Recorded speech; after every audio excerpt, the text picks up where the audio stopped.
वह समय था साम्राज्यों का, जहां भारत की भूमि पर अलग अलग राजवंशों का शासन था। चंदेल, प्रतिहार, परमार और चालुक्य आदि वंशों का उस समय की भारत भूमि के बड़े बड़े क्षेत्रों पर अधिकार था।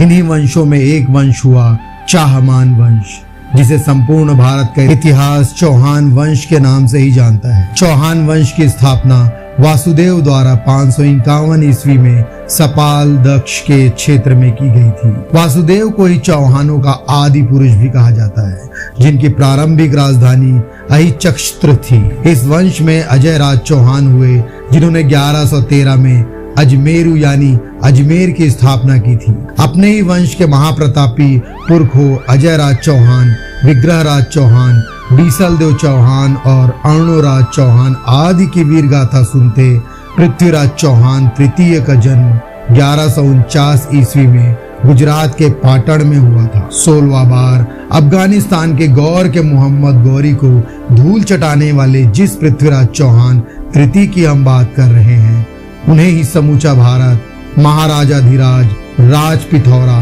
पृथ्वीराज चौहान के नाम से जानता है।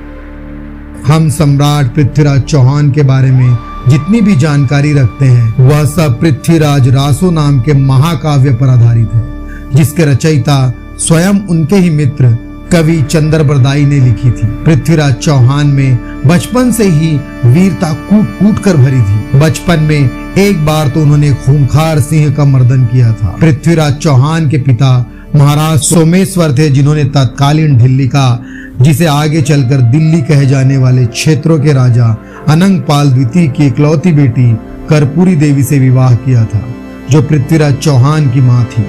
पिता की मृत्यु के बाद 13 साल की उम्र में उन्होंने अजमेर के रायगढ़ की गद्दी संभाल ली। दिल्ली राज सिंहासन की गद्दी संभालने के बाद पृथ्वीराज चौहान ने किला राय पिथौरा को बनवाया था।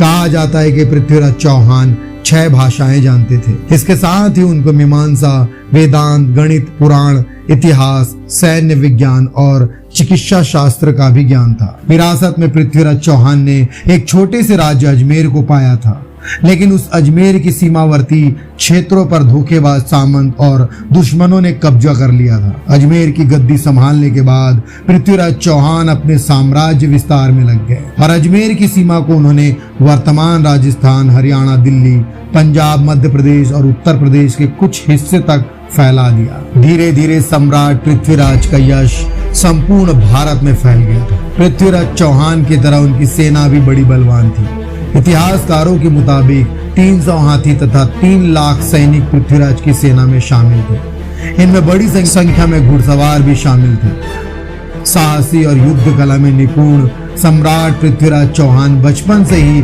तीर कमान और तलवारबाजी पसंद करते थे। पृथ्वीराज चौहान को कन्नौज के राजा जयचंद की बेटी संयोगिता से प्रेम हो गया था। इधर जयचंद ने संयोगिता का स्वयंवर करवा दिया, जिसमें पृथ्वीराज चौहान को बुलाने की जगह उनके पुतले को द्वार पर रख दिया गया। लेकिन संयोगिता ने स्वयंवर में किसी को पसंद नहीं किया और उन्होंने द्वार पर रखे पृथ्वीराज चौहान के पुतले को माला पहनाने की ठानी और इतने में ही सम्राट स्वयं वहां पहुंच गए और राजकुमारी संयोगिता ने उनको माला पहनाई और उनके साथ चली गई। इसके बाद वह संयोगिता को स्वयंवर से उठाकर ले गए और गंधर्व विवाह किया। हालांकि संयोगिता के पिता राजा जयचंद और पृथ्वीराज चौहान की आपस में नहीं बनती थी। शादी के लिए जयचंद राजी नहीं थे। संयोगिता को उठा ले जाने के बाद जयचंद ने पृथ्वीराज चौहान से दुश्मनी मान ली। जयचंद की इसी दुश्मनी ने मोहम्मद गौरी को फायदा पहुंचाया और पृथ्वीराज के खिलाफ लड़ने को जयचंद मोहम्मद गौरी के साथ हो लिया। उस युद्ध में पृथ्वीराज चौहान की हार हुई। 17वीं बार पृथ्वीराज चौहान धोखे से हार गए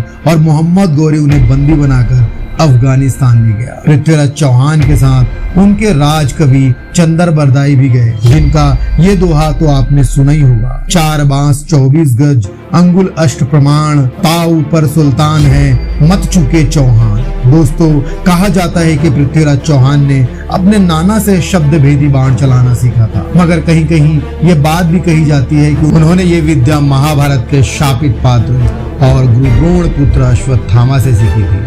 दरअसल एक बार पृथ्वीराज चौहान भीलों के जंगल में गए थे, जहां उन्होंने एक घायल वृद्ध व्यक्ति को देखा। पृथ्वीराज उस व्यक्ति के पास गए और उस वृद्ध व्यक्ति के घाव पर मलहम लगाने लगे। लेकिन उनके द्वारा लगाई जाने वाली औषधि से वह घाव ठीक नहीं हो पा रहा था, जिसके बाद पृथ्वीराज को लगा कि यह वृद्ध व्यक्ति सामान्य व्यक्ति नहीं है। तब उन्होंने उस वृद्ध व्यक्ति से उनका परिचय पूछा। दोस्तों, वह वृद्ध व्यक्ति कोई और नहीं अश्वत्थामा थे, जिन्होंने पृथ्वीराज की सेवा भाव को देखकर उन्हें शब्द भेदी बाण की विद्या सिखाई थी।